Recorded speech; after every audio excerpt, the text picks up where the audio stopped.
السلام علیکم ورحمۃ اللہ وبرکاتہ۔ امید ہے کہ آپ تمام ہی حضرات خیریت سے ہوں گے۔ یہ سوال ہم لے رہے ہیں محمد سرتاج انصاری بہار کی طرف سے۔ سلام اور دعا کے بعد کہتے ہیں کہ مفتی صاحب کیا پیشاب کی چھینٹ پڑنے سے ناپاک ہو جاتے ہیں اور غسل کرنا پڑے گا یا نہیں؟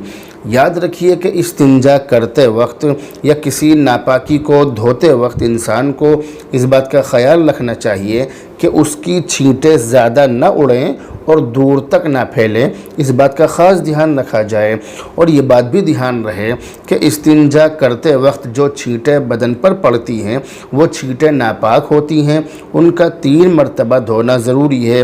البتہ اگر ساری چھینٹیں مل کر ہتھیلی کی گہرائی سے کم ہوں تو ان کو نہ دھونے کی بھی گنجائش ہے، لیکن دھو لینا بہتر ہے۔ مگر جو سلیم الطبع لوگ ہوتے ہیں، جو اچھے ذہن کے لوگ ہوتے ہیں، جو صاف ستھرے ذہن کے ہوتے ہیں، وہ ایک چھینٹ بھی گوارا نہیں کرتے، ایک چھینٹ بھی برداشت نہیں کرتے۔ اگر ان کے بدن پر چھینٹ پڑ جائے تو وہ یہ کرتے ہیں کہ اس چھینٹ کو دھو لیتے ہیں، اور دھونے کے بعد ہی ان کو آرام اور سکون ملتا ہے۔ اسی طرح سے یہ بات بھی سمجھ لیں کہ ناپاکی کے دھونے میں احتیاط سے کام لیں تاکہ زیادہ چھینٹیں نہ اڑیں۔ جیسے اونچی جگہ پر بیٹھ کر دھو لیں، پانی نرم انداز میں ڈالیں، اور یہ بات بھی یاد رکھیں کہ جن چھینٹوں کا دھونا ضروری ہے وہ چھینٹیں نمایاں اور ظاہر ہوں۔ سوئی کے ناکے کے برابر باریک اور غیر نمایاں چھینٹوں کا کوئی اعتبار نہیں ہے، کوئی بھروسہ نہیں ہے۔ جو سوئی کا ناکا ہوتا ہے، اتنی باریک چھینٹیں اگر بدن پر پڑی ہوں تو وہ تو نظر ہی نہیں آئیں گی۔ تو اس طرح کی چھینٹوں کا کوئی اعتبار نہیں ہے۔ جو چھینٹیں ظاہر ہوں، نمایاں ہوں، آپ کو نظر آ رہی ہوں، بس ان کا دھونا ضروری ہے۔ اور جو چھینٹیں اتنی باریک ہوں کہ سوئی کے ناکے کے برابر ہوں یا اس سے کم ہوں تو ان کا دھونا کوئی ضروری نہیں ہے، کیونکہ وہ آپ کو نظر ہی نہیں آئیں گی۔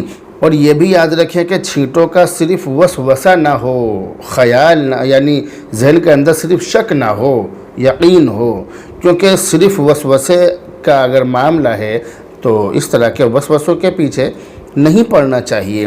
اس لیے جب کوئی شخص حقیقتاً پیشاب کی چھینٹیں کپڑوں پر دیکھ لے یا اس کو ان چھینٹوں کا غالب گمان ہو جائے، پورا یقین ہو جائے، تو پھر ان کپڑوں کو پاک کرنا ضروری ہے۔ لیکن خواہ وسوسے کے چکر میں نہ پڑے، اور جب بھی وسوسہ اور وہم ہو تو استغفار کرے، توبہ کرے اور ان کو دور کرنے کی کوشش کرے، اور اللہ تعالیٰ سے دعا بھی کرتا رہے، اور اللہ تعالیٰ کی بارگاہ میں سجدہ ریز بھی ہوتا رہے، اور اللہ تعالیٰ سے سجدے کے علاوہ ہر وقت یہ دعا کرتا رہے کہ یہ جو وسوسے کی بیماری مجھے لگی ہوئی ہے، اے اللہ یہ بیماری دور ہو جائے اور میں اس بیماری سے محفوظ ہو جاؤں۔ اس طرح کی چیزیں آدمی اللہ تعالیٰ سے جب مانگے گا تو اللہ رب العزت دینے والے، اللہ رب العزت آپ کی پریشانیوں کو دور کر دے گا انشاءاللہ تعالی۔ بہرحال اب آپ سے رخصت ہوتے ہیں، دعاؤں میں یاد رکھیں۔ السلام علیکم ورحمۃ اللہ۔